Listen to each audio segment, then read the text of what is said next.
Welcome to the Nerd Party. Hello, I'm Matt Hansen. And I'm Tristan Riddell. And you're listening to The Nerd Party. Talk nerdy to me. Welcome to Nerd Party.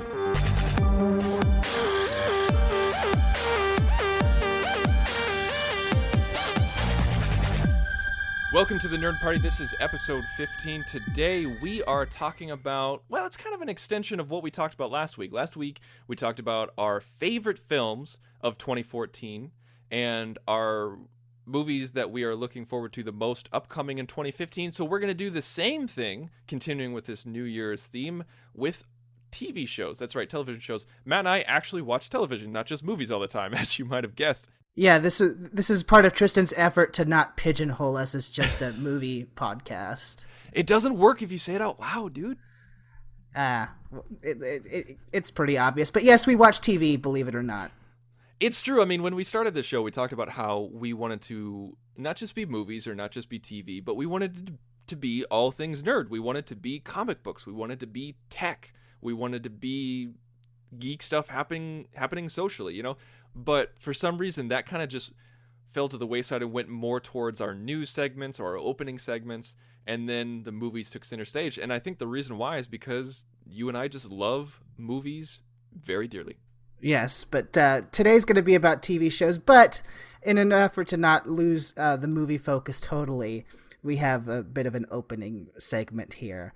Because earlier this week, as the world probably knows, the second trailer for Avengers Age of Ultron came out during the college football championships. And, of course, I watched it about 5 or 6 times. Have you seen it yet, Tristan? I have seen it, and I was actually, the moment I saw it, I actually texted you and said, new trailer. And I didn't have to say new Ultron trailer or new Avengers trailer. I just said new trailer with a link, because I knew you would know what I was talking about. Yeah, you were about 5 minutes too late on that one. I had already seen it. I figured I was going to be late to the party, that you would be clicking and clicking and clicking in the instant that it opened up. No, I actually caught it. My dad was watching the game, so I heard Robert Downey Jr.'s voice, and I stopped everything and ran into the living room. That's so funny. That's so you. It's true, but anyway, you know, so the trailer came out, lots of different reactions to it. Some mostly positive, some negative, with people complaining about how the CGI doesn't look right yet. And, you know, why is that still a complaint in this day and age? Don't people know how movies are made by now? I don't think they do. I don't think people understand it. When we've talked about it before, I really don't think people understand it. And I think it's a way for them to sound educated, but they're actually showcasing their own ignorance. It's like, this movie's coming out a long time from now, and they're still working on it. The last phase of producing a movie, you have pre-production, production, post-production. Pre-production is writing and figuring out all your sets and art and everything like that. Production is actually shooting. Post-production is editing and special effects. And that's what they're doing right now. And so it takes time to get it to the right texture, the right lighting. And when you do a trailer, you just get it out there into the best of your ability. So calm down, people. Yeah, I mean, I think the point of a trailer is so that it looks like it's a preview of what it might look like, but it's as good as it's going to get at that point. Right. I mean, they're still working on it. And part of it, I think, is... I never can pronounce this word right, but because Marvel is so on top now, and this is one of their biggest movies for the year. What's that German word? Is Schadenfreude or whatever it's called, where people want to see someone so big fail. You know, Schadenfreude. Yeah, that I think part of it is that. But moving on from that, you know, Tristan, you and I talked in the past about what is upcoming for Marvel in their Phase 3, and I think it's fair to say that one of their biggest projects, aside from the next Avengers two-parter, is this Civil War movie, which seems to be growing in scale from day to day from what I read from the comic sites. It's turning from a Captain America movie, which I still think it will be, but it's turning to, like, a movie that will affect many more people. Iron Man's in it. I think a few more Avengers are in it. They just confirmed Winter Soldier and Falcon will be in it. So that's right. A lot of people are going to be in it. And what we know of the story so far is that in Civil War, Captain America and Iron Man are going to be on opposite sides, with Iron Man supporting this sort of from what I gather, a government initiative or registration act so that the Avengers or anybody like them will have someone to answer to, so they're not working on their own. Yeah, it's the superhero superhuman registration act. You see that a lot in different iterations all throughout comic book eras and fandoms and things like that. And, right. Tony is all about registration and like making the Avengers initiative a part of a government agency so that the government knows who these superheroes are, but the public doesn't. And Captain America's like, no, like we should be like, if we're a part of this government agency, then they can tell us who's evil and who's not and who to kill. And then we're just hired assassins, and governments can be corrupt. Right, but from what I understand was Kevin Feige, the director of the Marvel Cinematic Universe, this is going to be less about secret identities and more of what you just said, who do the Avengers and other people like that answer to? Yeah, because right now it doesn't really make sense for them to focus on the secret identity part because there are none. Yeah, they didn't really hide it that much. Like, everybody knows who Steve Rogers is. Like Tony Stark, even though in the comic books Tony Stark was always Tony Stark. They could do it if they owned both X-Men and the Spider-Man, but they don't. So yes, I think like having the mutants in there definitely helped with that, as well as Spider-Man was a big part of that with revealing his identity in the Civil War storyline. And with that gone, I think it's smart. It's all pointing away from keeping the super secret stuff super secret. Right. So I think it makes sense. But at the beginning of Civil War, I was thinking about this. At the beginning of Civil War, we're going to have our characters in radically different positions than they are now, because from what we've seen in the previous films, Iron Man is not a pro-government guy. He is very much an independent. He wants to do things on his own. You know, he in that first Avengers movie, he infiltrates the SHIELD systems to find out what secret projects they're working on. He doesn't like big government things. And let's not forget Iron Man 2, where the government told him to turn over his Iron Man suit, and of course he would say no, but the complete disrespect that he had for the court proceedings as well as the government was very well made known in Iron Man 2. Okay, so believe it or not, because I'm a nerd and I have so much time on my hands, I spent the better part of the last hour trying to figure out how Age of Ultron could lead into Civil War and how this could all come about, because I think we're getting enough clues at this point where we can make some of these leaps. So without further ado, I'll try to make this as brief as possible. But so in addition to Iron Man being not a pro-government guy, at the end of the original Avengers, all these Avengers are seen as heroic figures. So they're celebrities. Everybody loves them. And we see them, you know, this continue in the Phase 2 movies, like when Robert Redford says that Iron Man has to come to his niece's birthday party. You know, they're public figures. They're celebrities. And I think their reputation could have taken a little bit of a hit when the SHIELD records were released at the end of Winter Soldier, but I think they're still pretty much universally loved. And that's in contrast to something like the mutants in the X-Men universe, who are, you know, feared, reviled. We have to make registration acts and cures and sentinels to wipe them out. So in order for this government thing to come about in Civil War, something has got to happen in the between to take the Avengers from beloved figures to people who the citizens of the world think that need to be controlled. You see what I'm saying? I see exactly what you're saying. So I was thinking, what could be the key to getting their reputation sullied and to get Tony Stark on a pro-government side? I think that's where Age of Ultron is going to come in. Because we know that in Age of Ultron that Tony Stark and Bruce Banner are responsible for creating Ultron. And I think at the beginning, we're going to see Tony Stark trying to privatize world security through the Avengers now that S.H.I.E.L.D. is gone. But in order to do that, since there's only 6 of them, they're going to create Ultron, I think, as a supplement to try to help them maintain world order. Obviously, we see from this trailers that that's going to go all horribly wrong. Lots of mayhem and destruction. And at the end of the day, I think that all the fingers are going to point to Tony Stark and the Avengers as responsible for what happens to the world. I think it'll also fracture the team. Mm-hmm. I mean, we see in the certain parts of the trailer, like Thor trying to choke out Tony Stark for doing something. I also think it's possible that we saw, especially in the second trailer, like weird stuff happening, like we're seeing Black Widow's backstory, and people are starting to doubt themselves. I think that's going to be from Scarlet Witch, who I think is going to be helping Ultron in the beginning, because we saw that her together with him in the first trailer.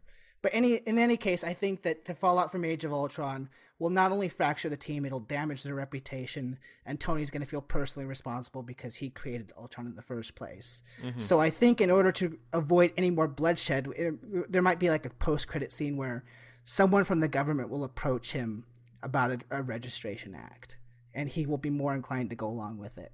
Now, I'm still trying to figure out how Captain America is going to take the opposite side.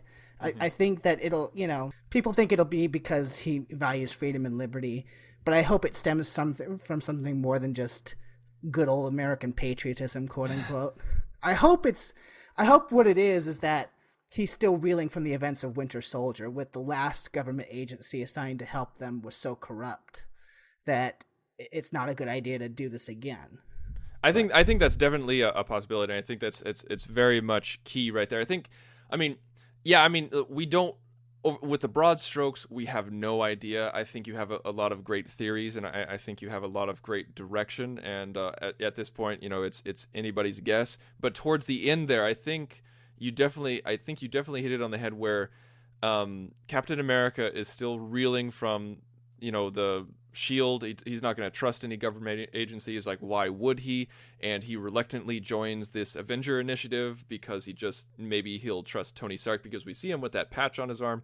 And but I really like what you said about how, I don't think Ultron is going to end happy, and we're going to get that, whether it's at the very end or that post-credit sequence, it's going to end with the whole, I want to talk to you about a registration act, and Tony kind of lifts his eyebrow. I like that a lot. I think that's definitely a way that it could go.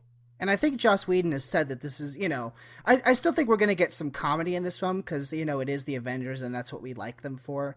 But I think Joss Whedon himself said this is not going to be a very happy film. And he's been comparing it to Empire Strikes Back, of course. And I think that, like you said, I don't think this is going to end well for them. I don't know if they're going to die, because we're continuing on, but I don't think the team is going to be intact by the time that this movie's over.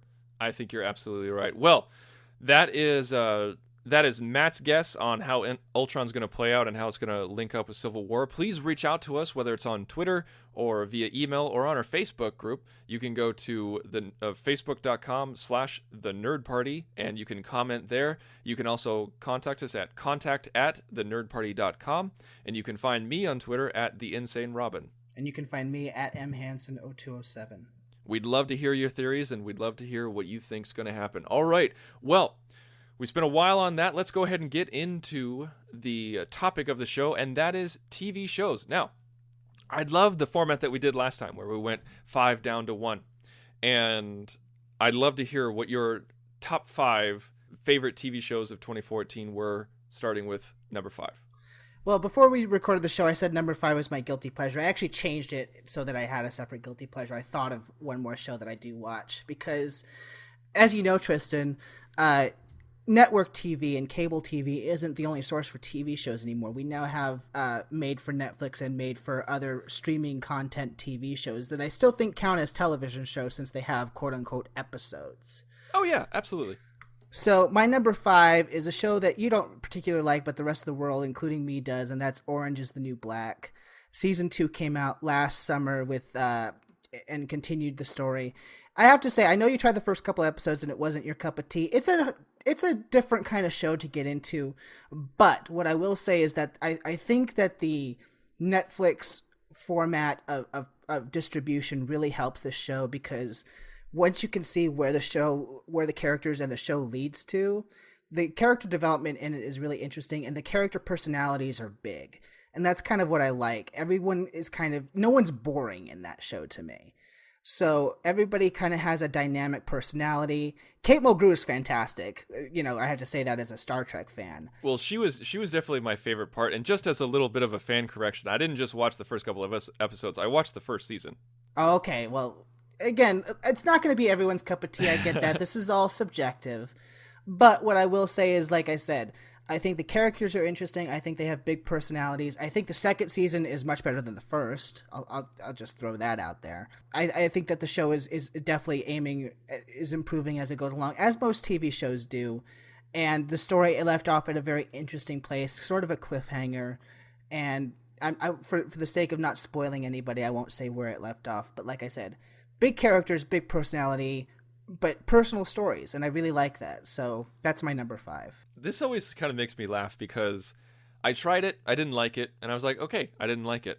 And just the fact that I told people that I didn't like it, they acted like I slapped their mother. It's insane. Like, I never said it was a horrible show. I never said it was horribly acted. I didn't say it was a piece of crap. I just said, oh yeah, I didn't really connect with it. And people are like, what, are you crazy? Are you stupid? This is amazing. Like people, everybody that I've talked to, every single person that I've talked to online or in person, except for in my family, they have tried to make me feel like something is wrong with me because I don't like this show.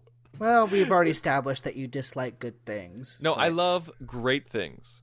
So we have it on record. I watched the first season, didn't like it, love Kate Mulgrew. Not just because she's Kate Mulgrew, but just because Red's a fantastic character. At least you can say that I didn't ridicule you. But like I said, this is a divisive show. It's kind of comedy. It's not going to be for everybody. Yes, and that's the thing, is that it isn't for everybody. And so just relax, people who are listening, and let other people not like what they don't like. Well, my number 5 is also my biggest surprise of 2014. And the season didn't start in 2014, but it finished in 2014. And that's the first season of Brooklyn Nine-Nine. This show, I was really surprised at this because I do like sitcoms. I mean, like, I either have heavy drama and stupid sitcoms. Like, I don't have anything in between. And with Brooklyn Nine-Nine, I just kind of gave it a shot. I was like, okay, whatever. And I was blown away right off the bat. I was like, this is really funny. This has great representation. It has multiple African Americans. It has person from of Cuban descent, of Hispanic descent, of Italian descent. It has a homosexual captain. And it doesn't. And that's the thing, is like, it's not like the Andre Braugher, who is an amazing actor who plays the captain who is a homosexual. They don't play it for yucks. It doesn't. Right. It's not played for laughs. And it's not a storyline of him being, like, in the opening episode, they introduced he was gay, and that was part of the storyline. But then ever from that, it was just, oh, he's gay. It's just like being straight. It's not like, it doesn't need to be a storyline. Like him talking about his husband, you don't have to remind everybody, oh yeah, he's gay, and so it's a part of the plot point. No, he's talking about his husband because that's what people do. We talk about our spouses and our significant others. And like, there's no, like, the stereotypes are very, very low in this show. They still exist. There's definitely some ageist stereotypes in it, where the older people are kind of useless. But other than that, for the racial and gender stereotypes are kind of out the window. And I would argue for a sitcom situation, you have to play on some stereotypes, because that's what makes it funny. Yes, like with any sitcom, you have to play on stereotypes. I'm glad you brought that up. But this one downplays it, and it's definitely character-based comedy and not just stereotype-based comedy. And it's well written, and it's well acted, and it's fun. It's light, it's fluffy, but it's not stupid. And that's what I really like about it. I might have to check that out. Now, this is the Andy Samberg show, right? This is the Andy Samberg show. And the thing is, though, is that Andy Samberg is not everybody's cup of tea. So I completely understand, like, because his type of humor is specific to him. And if you don't like it, if you don't like him, you probably aren't going to like this show. All right. I have no strong feelings either way, but I'll check it out for sure. And I think everybody should. You should just give it a shot. Matt, your number 4. My number 4. It's my whole list is probably comprised of shows that you don't like, but that's okay. We have different viewpoints on this show. And my number 4 is a show that I talked about before that you said you couldn't get into, but I really loved, especially leading up to this summer's film, and that is The Blacklist with James Spader. Oh, yeah. Now, this is a really interesting show because I was not familiar with a lot of James Spader's work prior to his announcement in Age of Ultron, and then I thought I should probably familiarize myself with him. I knew of him and I seen him, like I said, but the only real exposure I had to him was the nerdy guy in Stargate. But I wanted to see him play a villain. and I know he has a big personality. I know he has an arrogant personality from some of his not in real life, but from his roles that he played back in like the 80s and stuff like that. So, but I wanted to see him play a villainous type or a bad guy before Age of Ultron came out, and I gotta say he really does carry the show. The rest of the characters are good too, but he's the star, no doubt, and I just love seeing him. He does this self-confidence thing really well. I don't know if that stems from him personally or not, but I saw this show and I saw the beginning of Boston Legal like you told me to, Tristan. And I started to love that show too. But he just does this self-confident, arrogant thing so well, and it's such a... Normally stuff like that wouldn't be a joy to watch, but he makes it so interesting, and I love seeing him play that sort of smug asshole, you know what I mean? He's just so fantastic, and that alone makes it fun to watch, aside from the serialized storyline, which is, the norm these days, but something that I really appreciate. So if you're into crime procedurals, and if you're a fan of James Spader, at least check it out. It might not be for you, but he makes it certainly dynamic to watch. Yeah, I agree with you on that one. Like, he is definitely a dynamic presence. He's a dynamic actor, and he's pretty much the only reason why I gave it a shot, because I just don't particularly like that format. I don't like crime shows. I don't, and I don't know. Like I lasted about 4 episodes, and I was just like, you know what? I just can't do it. It's just too much like CSI to me. It's too much like all those other cop procedurals that are on the air right now. But the thing is that, like, if I was to stay on, it would have been for the reasons that you stated. Yeah, definitely. Like I said, you have to like the format of the shows that we're recommending to you. Let's just put that up front, because I think a lot of them, they're genre TV. So, if you don't like the genre, maybe not check them out. But if you do, give it a shot. Now, my number 4 is, and I don't care what people say, and I don't care if they make fun of me, it's a reality TV show. And it's the only reality TV show that I watch, and it's the only reality TV show that I think is any good that's not based on some sort of competition, because, like, I don't want to, like, piss off the people on Face Off, because I know that a lot of people like that, and it's a genre, it's a sci-fi thing. But the show that I really like is The Little Couple. And I don't know if you know anything about that. No, I've never heard of it.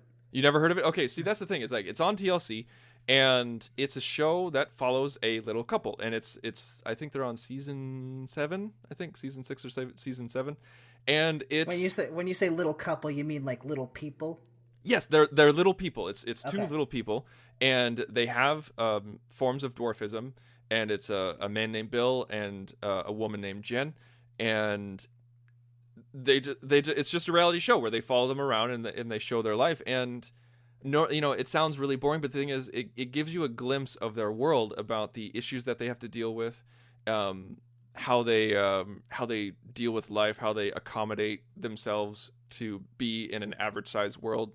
But the thing is, though, is that it is so positive that it's so nice to see, because it's not a Honey Boo Boo. It's not, like The Housewives of Georgia or whatever. It's not the other stuff that you find on TLC. Have you seen this promo for this My Husband's Not Gay show?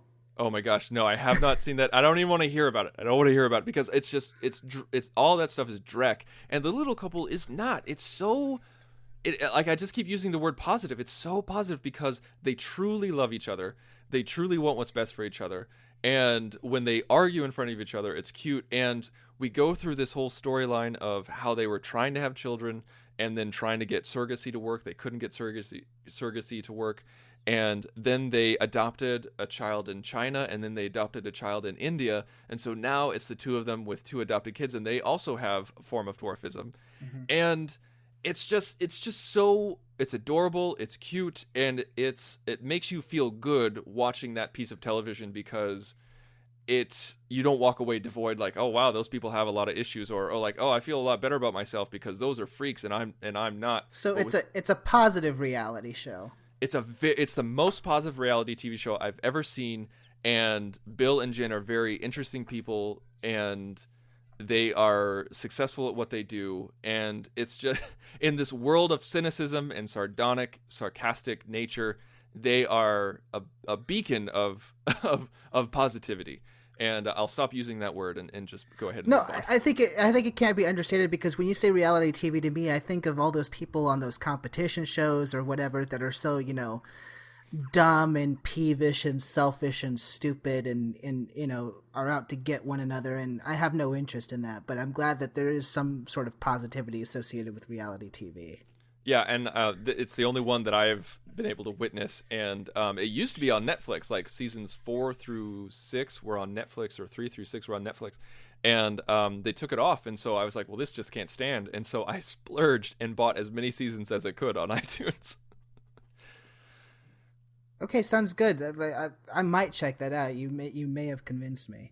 Yeah, I think you should. Well, how about we move into number 3, because we're going on a little long. So how about you give me your number 3?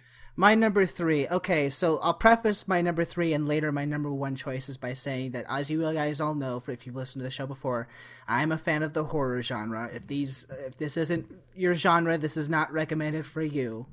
But I will say that with a lot of the recent horror movies coming out not being very good, in my opinion, I think some of the best horror and the best suspense you're going to find on television. And that's certainly true with my number 3 choice, which is Bates Motel, which is the prequel series to Psycho that's on A&E. And I was very, very, not cynical, but like uneasy about this show coming out because, Psycho is a property that I think is classic, as many people do. I think that when people try to mess with it, you get 1998 Psycho remake. So, I was wondering how much of how can you make a TV show out of the events that happened before Psycho? And the answer is that you get a really good cast to play with. You have Vera Farmiga as Mrs. Bates, who is an actress that I loved and have loved for years. Me too. And she kills it in this role.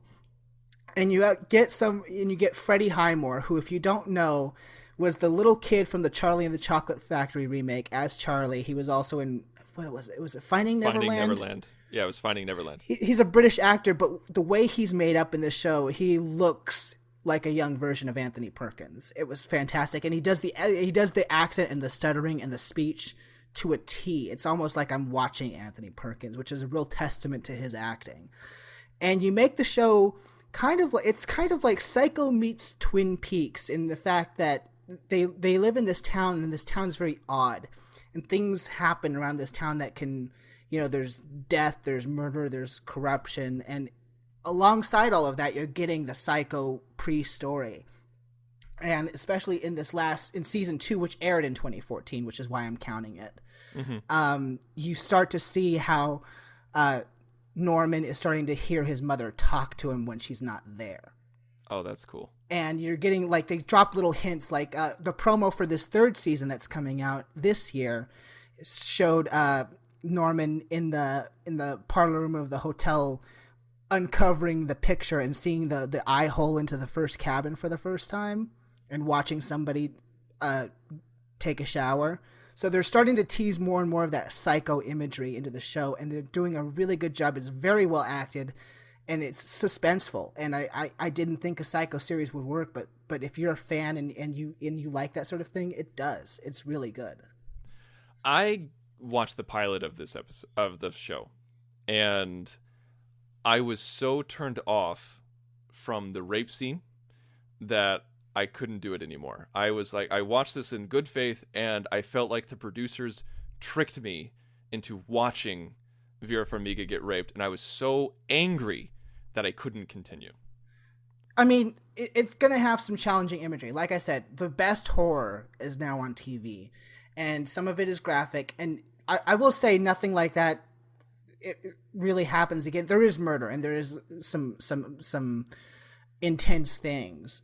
But, what I can tell you is that rape scene wasn't just put in there for the sake of putting it in there. I mean, rape is a hard thing to watch, but it's even more hard when it's pretty much useless or it doesn't accomplish anything. It spurns a whole storyline that develops throughout the rest of the first season and continues on, affects the events of the second season. It puts things in motion, which, I'm not saying it's worth it, but what I'm saying is that it's not there just to be shocking. which I think is a bigger crime. It's something like, when you compare it to something like, to use a sci-fi example, when you compare it to Troy and Nemesis, it's not that blatant. You know what I mean? It's useful. It accomplishes something. Okay, it's okay. Well, I can't argue with you because I haven't seen it, but that's just my feelings on it. Like, I'm not saying you're wrong about the show. I'm not saying that like it's a horrible show. I'm just saying that it was such a slap in the face to me that I was just like, I would be hard pressed to try it again, but because you like it so much, I might give it another shot. Well, one show that's number 3 on my list that I'm not going to spend too much time talking about is True Detective. Oh, I heard nothing but good things about this show. I still want to see it. This is like, obviously there's good things on it because it's number 3 on my list, and everybody became obsessed with this really fast.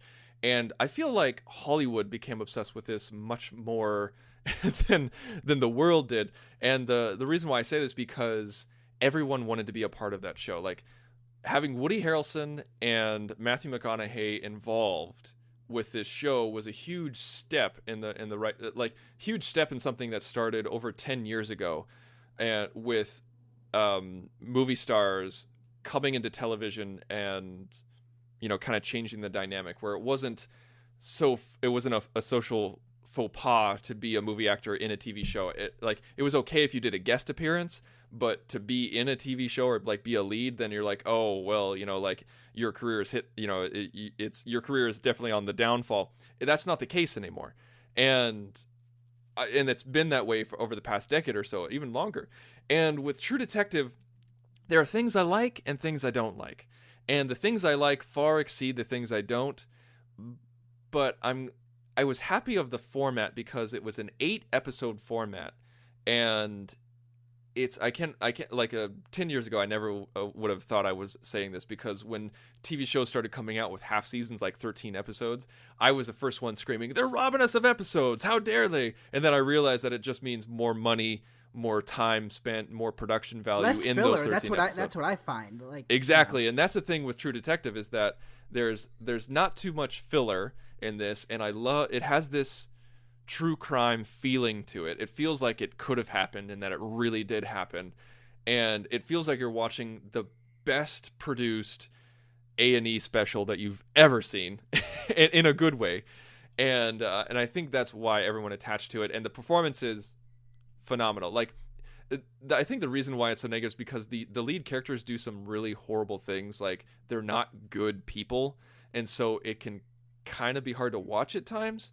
because you don't love the characters, but the thing is, the story is so solid. And that's all I'm going to say about that, because True Detective has been talked about so much recently, but it should be interesting to see the future. See, I think that's what makes things like that interesting, though. Unlikable characters with a good story and seeing how that affects them. That's real fascinating television to me, actually. So I definitely want to check that out. You're not alone in that. You should take the time. Absolutely. Now, speaking of filler, I feel like that was a problem for the next show that I'm going to mention as my number 2. And so I've kind of split my number 2 between my disappointment and my number 2 top 5. So for my number 2 top 5, I'm saying the second half of the first season, and so far all of the second season of Agents of S.H.I.E.L.D., which is, as you know, I'm a Marvel fan. So of course, when they're doing a Marvel Cinematic Universe show. Yeah. This is news to me. Shut up. So, of course, when they're doing a Marvel Cinematic Universe show, I'm the one that's going to watch it. And so I've already spoiled my disappointment. The first half of season 1, I liked, but it also felt like filler.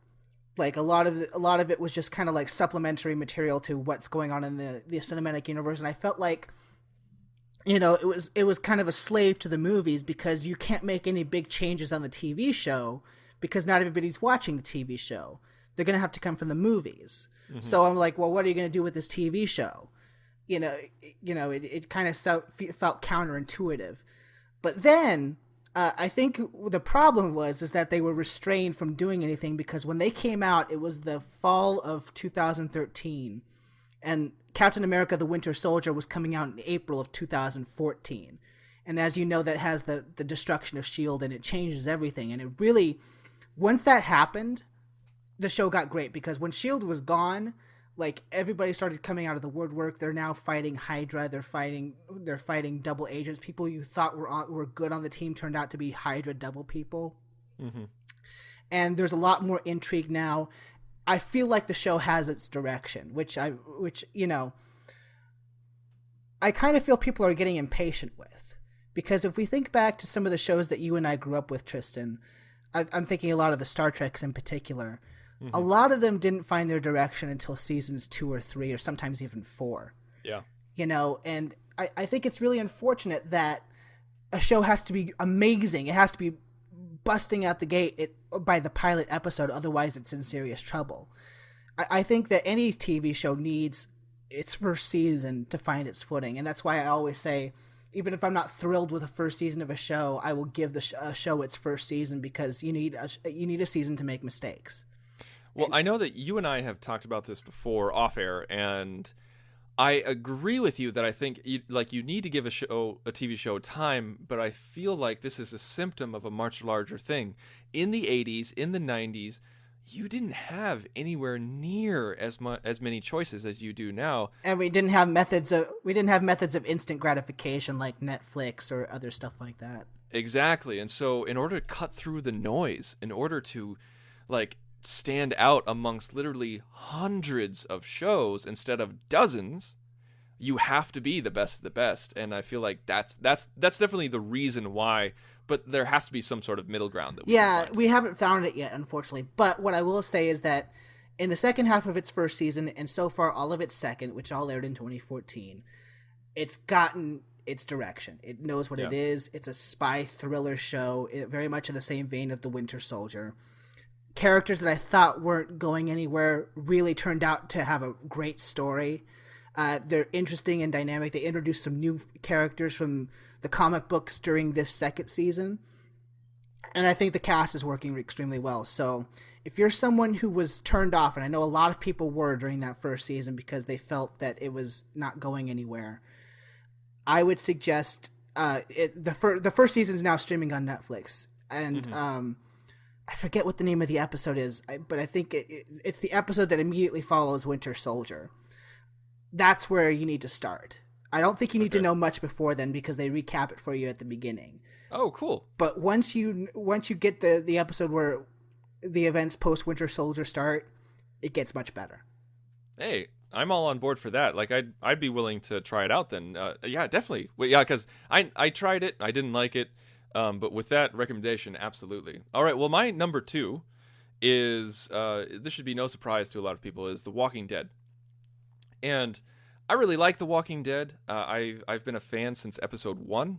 I've often had a love-hate relationship with Walking Dead, and where it's been, like, and you were talking about filler earlier on, like, Walking Dead can definitely be a victim of its own filler, but I think the reason why it's made its way all the way up to my number 2 list is because when it knocks it out of the park, it knocks it out of the city. I mean, when it is good, it is amazing, but when it's bad, it's pretty boring. And it's just, I feel like it's definitely found its footing. Like, from season 1 was only about 6 episodes. Season 2 was a very boring season. Season 3, I was like, wow, this is really picking up steam. This is really cool. Like, this could be my favorite season. And season 4, like, a lot of people's favorite season has been season 4, or was season 4, but it was one of those, it was definitely a victim of what I just talked to you about. It's just like amazing moments, amazing setting, but some pretty boring filler in between. And with season 5, it's which is what it's on currently right now, it's like the season opener was one of the best hours of television I've seen in a very, very long time. And I'm not saying that lightly, because the end of season 4, which was in 2014, was one of the best episodes of television that I've seen in a very, very long time. So season 4 ended strong and season 5 began strong, but there was a storyline that I was definitely bored with in season 5, but it still had those great moments. And so, like, I know it, I'm not giving a reigning endorsement of Walking Dead, and I feel like not a lot of people can, because I feel like a lot of people feel the way I do. is that they love it, but they also hate it. But it's so amazing in those parts that it's enough to carry you on. And I think that's why it's number 2 on my list. Well, interesting, because I've heard the same thing with Walking Dead. When it's good, it's great. When it's bad, it's really bad. Yeah. But they must be doing something right if they're coming up on season 5. Yeah, they're on season 5 right now. We're at the mid-season premiere coming up soon, and I'm so excited about this too because it's getting a spin-off. Oh, it is. I didn't hear that. It's getting a spin-off. It's going to be set in Los Angeles, and it's going to begin when the virus first took hold, which we didn't see during the show. Well, that'll be cool. We got in the original Walking Dead, we were thrust into it out of nowhere because. So is the new show going to be the downfall of society? I think so. I think that's what they're playing at. I think it's going to be the downfall of society, and then walk us into another Walking Dead type show where. Because in The Walking Dead, it's all about the survivors. It's all about this one group making it from place to place, trying to survive, finding food, finding shelter. And so I think that they're going to start this spinoff with the fall of society and then turn into one of those shows, which I am absolutely excited about. But I'm going to geek out on my wife here a little bit. My wife had such an amazing idea, and this is never going to happen, obviously, because of how it was, but she wanted, and this was even before True Detective came out, she wanted The Walking Dead to be an anthology show. She wanted the spinoff to be an anthology show where for one season, we follow one group of survivors in a different geographical location. That's a really good idea. Isn't that such a great idea? Because season 1 would be the fall of civilization in Washington, D.C., and we see how some government officials reacted. And in season 2, we have an island atmosphere where for an entire season, they're on a tropical island or they're on some sort of... And, and with stuff like that, I mean, even if you're doing different cast season, you could have the events of one season affect the cast of another season. Absolutely. And I just think she plotted it out, and she had multiple ideas for multiple seasons. I was just this is such a good idea. People need to hear this. Get your wife to Hollywood. I need to. She's brilliant, and she comes up with so many fantastic ideas, and I could just sit in a room and just try, think of something cool, think of something cool, and she just has these pop in her head. She just it's as she's just walking around. Imagine she becomes some writing executive over in Hollywood, and you're her +1 at events all the time. Oh, I would love that. I would freaking love that. Absolutely. She does all the hard work, and I just get to go to the parties. Sure. Yeah. Oh, anyway, I could say, what's your number 1, Matt? What's your number 1? Okay, number 1. Again, horror show. Don't watch it because this one's actually intense. If you do not like horror, if you do not like psychological thrillers, if you don't like that sort of intimidation, this is not for you. But I can honestly say it's one of the best shows that I've seen on television in the last 5 years. And I didn't think it was going to work, was Hannibal. Oh, I thought you were going to say something else. What? I don't know what you thought I was going to say, but we'll move on from that. Hannibal, because how do you do a story that spins off of Red Dragon and Silence of the Lambs, and how do you put it on NBC? To me, that sounds like an HBO or a Showtime show, because then you could do really intense visual things and get away with it because it's not network television. Mm-hmm. I gotta say, and I know I'm watching some of the uncut versions on my DVDs, but I watched some of the episodes live on NBC. I gotta say, they really do push the boundaries, and I'm surprised they go as far as they do.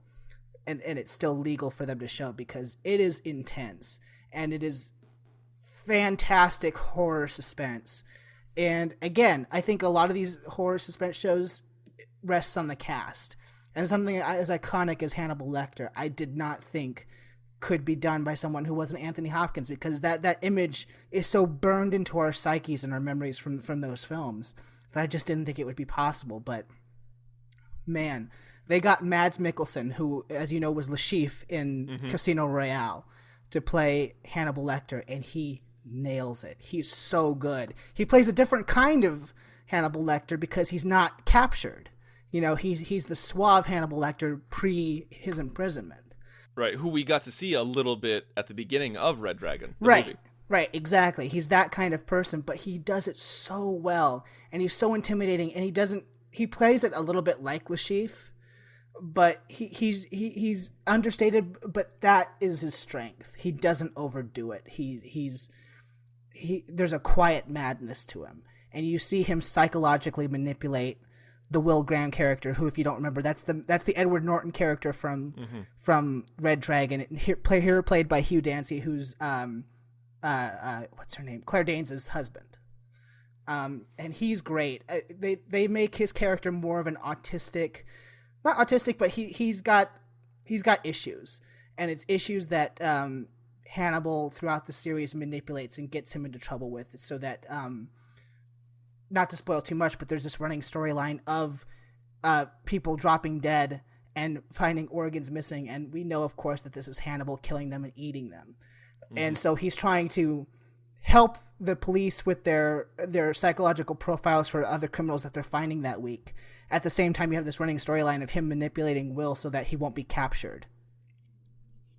And it's so fantastic. But like I said, some of the imagery and some of the stuff they do is intense. So if you do not like being scared, if you don't like because I'm pretty jaded myself. I've seen a lot of horror, and this got to me. It was really good. So stay away if it's not your thing, but if it is your thing, if you love the Hannibal movies, check it out. It's worth it.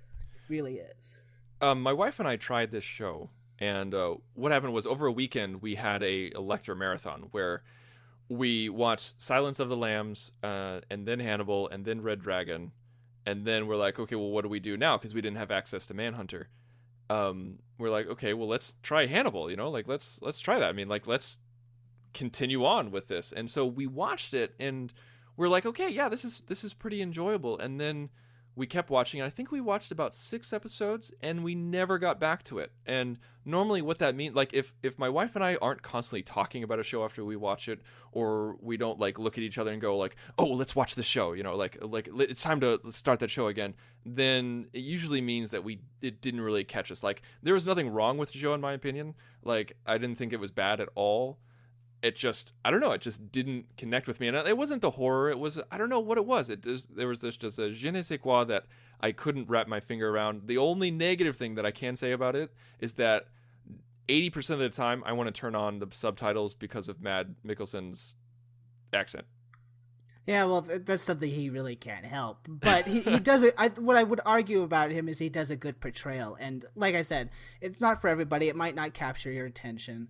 That's fine, because like I said, that those movies are so burned into our cultural psyche that, you may not gravitate toward anything else. All I can tell you is that I got the second season over Christmas, and I burned through all 13 episodes in a weekend. I mean, it really got suspenseful. It's great. That's cool. They bring in character actors, which I like. I mean, in this, I don't know if you got to, I imagine you didn't, because I don't think she was in the first 6 episodes, but you see Gillian Anderson from the X-Files come in to play Hannibal's psychotherapist, and she ends up playing a pivotal role. She's now a permanent cast member in season 3 upcoming. So I do love Gillian Anderson. Well, yeah, and I also love Eddie Izzard, and I heard that he was on their show too. Oh, he was great, and I didn't, totally forgot about him, and he plays an excellent psychopath, which you wouldn't think, but he was great. He was fantastic.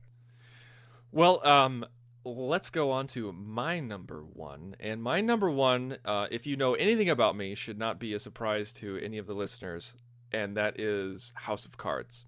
Of course, David Fincher. I know. I am a shameless Fincher lover. I love everything that he touches. And House of Cards is executive produced by him, and it was the first 2 episodes of season 1 were directed by him, so he set the tone and the visual style of the show, and I'm so thankful for that. And season 2 came out last year in 2014, and season 2, I didn't think that they could top season 1, because season 1, House of Cards had the strongest first season out of any show that I've ever seen, except for maybe Firefly.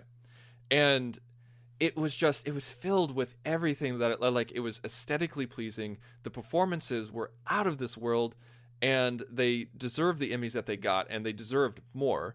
And I mean, it was one of the most cinematic shows that I've ever seen. And everything, like I love the political intrigue, I love the style of it, and my wife and I have rewatched it. I'm embarrassed to say how many times we've rewatched the season. I mean, it's past 5. As many times as I've watched Marvel trailers. Yeah, seriously, like when we're thinking about it, we're like, when we don't know what to watch, we're like, well, let's watch House of Cards. And so we do. And if we start it, we have to finish it. And we've done that with season 2. I'm so hardcore that I pay for Netflix and we've bought the Blu-rays. Okay?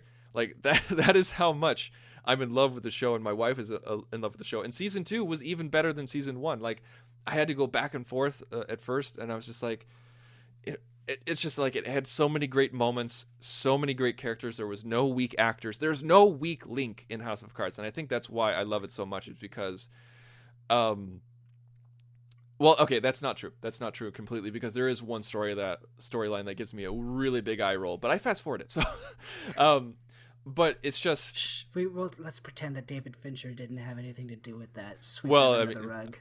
Yeah, we'll pretend. We'll just pretend for you and I. But I'm a huge Kevin Spacey fan. Yeah. I have 2 framed pieces of art that are based on his image that are hanging on my walls of Kevin Spacey, and that's not an exaggeration. And I would watch anything with him in it, and I'm the reason why I'm not giving any details is because it would give things away. Like, this is a show that shopped around to the major networks, to CBS, to Fox, to NBC, to ABC. It shopped around everywhere and then started going to cable. And they didn't want to do a pilot. They did not want to do a pilot because of how pilots are structured. And so Netflix was the first and only people to say, yeah, sure, go for it. Make your season. You don't have to make a pilot for us. Just do it. We trust Fincher. We trust Kevin Spacey. And so they did it, and it was phenomenal, and it is exactly where it needs to be. And sure, there's a few things that I could have done without. There's a few, there's nudity in there, there's sexuality in there that I don't really need to see. But like, it's fine. You can get past it if you need to. He's such a Puritan. Hey, dude, I was born and raised in a Protestant household in the Midwest. Of course I'm gonna have that. But I mean, that's the thing, is like, nudity, now I'm paying attention. That's my see, view. exactly. And that's the thing, is like, and if that's your thing, hey, it has some of that in there. And I think the thing that really that's really special about the show is the dynamic between the husband and wife, between Kevin Spacey and Robin Wright. That is what makes a show, is their interaction and their marriage. And that is my top 5 list, and we've gone on for quite some time. I know. I would just say, though, that to finalize your point, I think that Netflix works well for stuff like this, and for stuff like Orange is the New Black, only because, like, stuff that would seem like filler, if you got it from week to week, you can see all of it at one time, and you can see how a story unfolds, and I think that's so beneficial to a lot of people. So I'm not surprised that it's a good show, and it's coming back for season 3, right? Yeah, season 3 is coming out in February, so it's next month. And I have watched and analyzed the season 3 trailer just like how you watched and analyzed the Ultron trailer. I'm not going to contact you that whole weekend when it comes out. Please don't, because I might actually take off work on that Friday, just because it's going to be released on a Friday. But before we go, we need to talk about our biggest disappointment and our biggest surprise. Well, I already kind of teased mine. It was the first half of first season of Agents of S.H.I.E.L.D. So what's your biggest disappointment there? My biggest disappointment was Parks and Recreation. I like, as you said, like, as I talked about earlier, like, I like high drama, but when I go with my sitcoms, I could, like, I like sitcoms and I like high drama. I don't like anything in between. Parks and Recreation, I started with from the beginning. It was really funny, really great. The characters were really cool and individual, but they just, for like season 4 and season 5, they elevated their opportunities and then dashed them right away. Like, they were going and going. You're like, oh my God, they're going to take a right turn, and that's totally the right thing to do. And then they take a left turn, and then it's crappy. And I know some people might say, oh, well, they're not doing what you expect. No, they're doing poorly is what they're doing. And like, this season is their last season. And then maybe like if that's the way you feel, maybe they're going out at the right time. Then they're not overstaying their welcome. I think you're absolutely right. And about them going out, I think they should have ended a while ago. I think they should have. I think it should have been a 5-season thing where They're like, okay, we're going to stop at 5 seasons, but I'm making it sound like Breaking Bad, where they're like, okay, this is the number of seasons you're getting. But like, I know with a sitcom, you have to, your goal is to go as long as possible. How many seasons now? They're just started their season 7, which is their last season. Okay, 7 seasons. I mean, that's a good run. That's a good. I know, run. and I know it is a good run. But the thing is, if every season was good, right? You know, then I would agree with you. But no, I get it. But just be grateful it's not like a Friends thing where it's going to like season 11. You know what I mean? Like 7 seasons. That's a nice, well-rounded run. You're right. It's not like Bones that's going on its 21st season or something like that. And my biggest surprise was my number 5 was Brooklyn Nine-Nine. Like, I didn't expect to see that coming. Right. So, Matt, what was your upcoming 2015? Like, what are you interested in seeing this year? Well, I gotta say, I don't know too much about what's coming out that's new. My favorite things to see in this season are going to be the continuations of shows that I really like. I want to see where Bates Motel goes as we get closer to what I imagine is they're going to end with Psycho. Mm-hmm. And I would love to see that enacted or reenacted by those actors.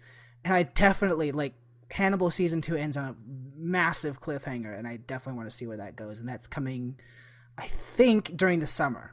Okay. So yes. I think that was confirmed that it is coming during the summer. Well, mine is like, I have House of Cards season 3, of course, that we talked about. True Detective season 2. I'm interested in seeing where they're going to go because the casting is pretty unique, but I won't go into that right now. Bob's Burgers is a show that I latched onto, and I was really surprised by that. Like, I consumed that show. Like, my wife and I just watched all of it. It's really funny. It's really cute. The kids are adorable.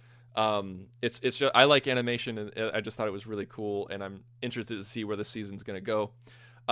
Mad Men's final season is this year. That's right, that is this year.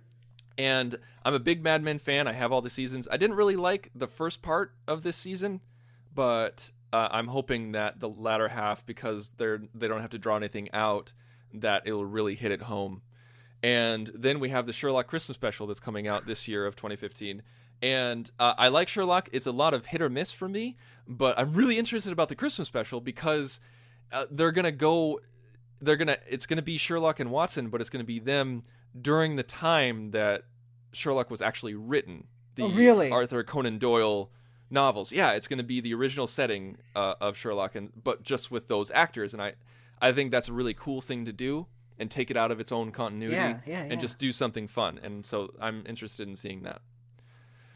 All right, well, that was our episode. Thank you so much for listening. We'd love to hear your list, and we talked about it earlier on about how you can contact us, but we'll say it again. You can find me on Twitter at @TheInsaneRobin. And you can find me at mhanson0207, and you can find both of us at our Facebook and Tumblr pages. Our website is thenerdparty.com, and our Tumblr is thenerdparty.tumblr.com, which is the same site. We're working on changing that up. Facebook is facebook.com/thenerdparty, and you can email us at contact@thenerdparty.com. Pretty much any derivation of the Nerd Party, you can find us. And please rate us on iTunes. If you give us a 5-star rating, we'll mention you on the podcast. We've been really slacking on that. I really do apologize to the people who have given us 5-star reviews and we haven't mentioned you. We promise that we're going to do that, and we're going to do that soon. So thank you so much for those of you who have. We will mention you soon. And thanks for listening to the Nerd Party. And like so many TV shows before us, we now end our broadcast day. Coming up next week. But on June 19th, the truth is coming. Scully? Run!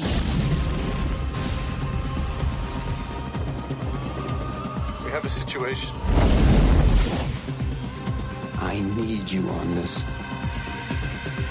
One man alone cannot fight the future. Mulder! There's no time! It has mutated. Into what?